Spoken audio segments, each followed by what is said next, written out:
Io sono Giorgio Murgia, purtroppo come mi ha presentato Raffaele Serrelli impropriamente, sono un ex politico, quindi non vuole essere considerazione né positiva né negativa, è un dato di fatto. Alla mia destra c'è il dottor Pietro Vittori, che vi illustrerà il testo della legge specificamente per quanto riguarda l'aspetto dei programmi riservati alla scuola, e il professor Paolo Pilonca, che credo che fra i tre, se non me ne voglia Pietro, sia il personaggio ovviamente più conosciuto, giornalista e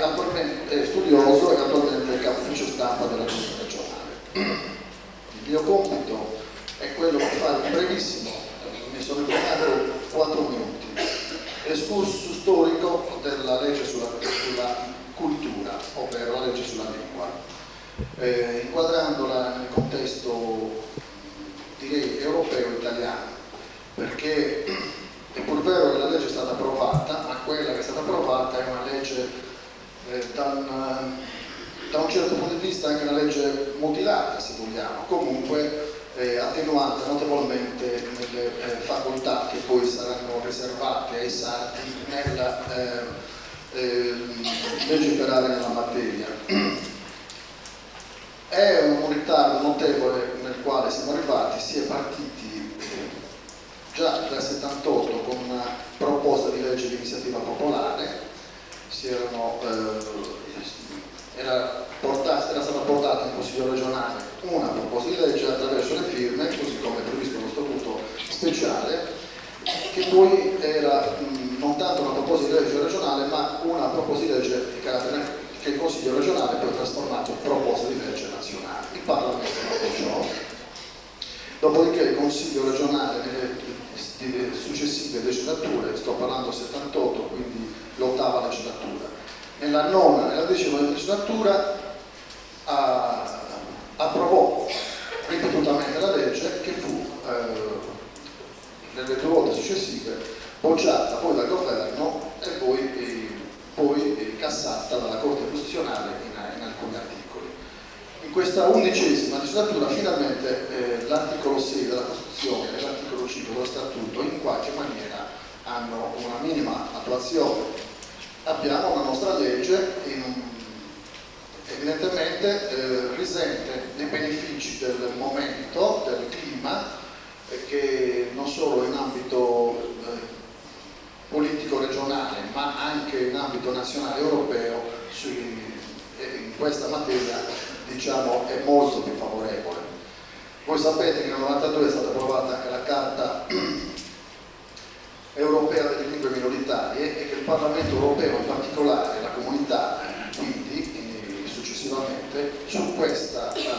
tematica offre una sensibilità nettamente superiore a diversi Stati membri. L'Italia sicuramente non è uno Stato membro fra i più puntuali, non ha ancora approvato l'adesione a questa Carta delle lingue minoritarie. Vero è che giace, anzi è in discussione nella Commissione Affari Costituzionali della Camera una legge nazionale di tutela delle lingue minoritarie, fermo restando il riconoscimento dell'italiano come lingua ufficiale, con riferimenti, direi, forti sia per il friulano che per il sardo. Quindi diciamo che a parte la Spagna, che può vantare una legislazione piuttosto avanzata, tant'è che il catalano, parliamo della Spagna post-franchista, c'è stato un rifiorire e anche non solo un rifiorire delle parlate regionali o nazionalitarie, ciascuno usi il termine che vuole, ma al rifiorire poi sono seguiti i riconoscimenti legislativi, per cui oggi il catalano è lingua ufficiale in Catalogna, il gallego in Galizia e il basco nei Paesi Baschi. Questo fenomeno colloca la Spagna indubbiamente all'avanguardia, però in tutta l'Europa, posso dire anche in tutto il mondo, ormai c'è una nuova coscienza verso questa tematica, cioè verso la cessazione di politiche che comprimono del parlante e soprattutto le espressioni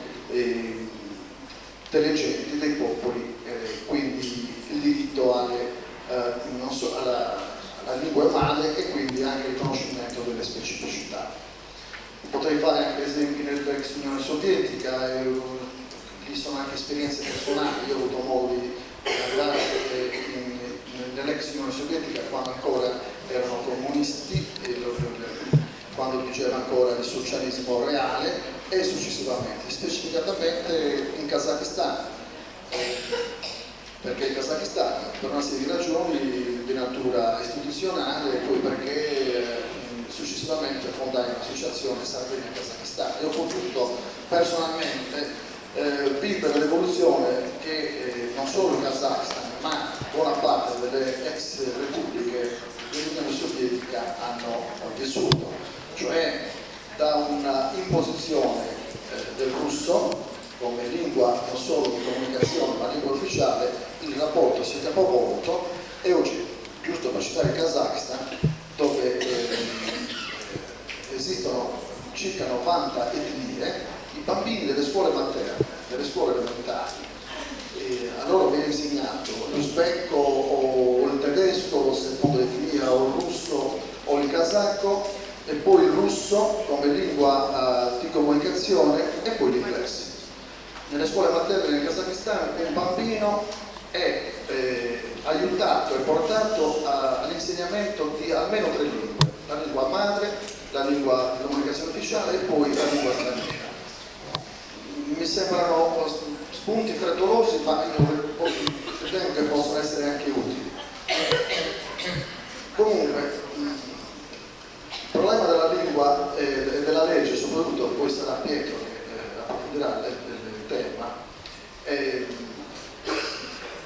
è un problema molto delicato, perché la legge sia stata approvata ed è in vigore dal 1 gennaio 1998, però quello che è importante è fare in modo che non rimanga improduttiva l'approvazione di questa legge, quindi è necessario creare la domanda. E quali sono i settori della società che in particolare su questo fronte possono creare la domanda e la vivacità? La scuola innanzitutto, la società in generale, anche il singolo individuo, la scuola e le istituzioni intese anche come le comunità locali. Quindi voi e su di voi e sulla vostra sensibilità, che ovviamente avete già ampiamente attestato stasera, incombe la responsabilità di iniziare un discorso che è un discorso di recupero di tempi che si sono persi, decenni che sono persi per una battaglia che comunque in qualche maniera ci ha visto vittoriosi. Ecco, io mi sono impegnato per 4 minuti, forse sono stati 6, ma credo di aver detto le cose che servono giusto per introdurre.